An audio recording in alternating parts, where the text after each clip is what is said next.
என்கிட்ட முன்னாடியே சொல்லல?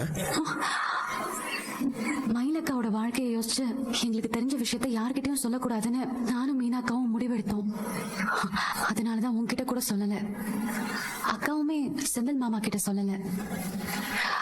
குடும்ப கஷ்டம், எப்படியாவது கல்யாணம் நடக்கணுமேனு நகை விஷயத்துல போய் சொல்லிருப்பாங்கன்னு நினைச்சேன். நேரம் பயமுறுத்த வேண்டாம்னு நினைச்சுதான்.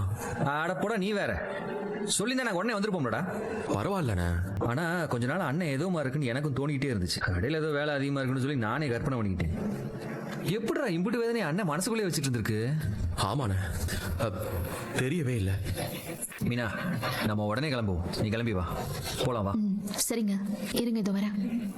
ராஜி, இங்க வா. ஏன் அக்கா, மயிலக்கா கிட்ட இருந்து நான் இம்புட்டெல்லாம் எதிர்பார்க்கவே இல்ல. ஆமாக்கா, நானும் சுத்தமா எதிர்பார்க்கல. ஐயோ, நகை விஷயம் தெரிஞ்சப்பவே நாம சொல்லிருக்கணுமோ? தெரியலையே.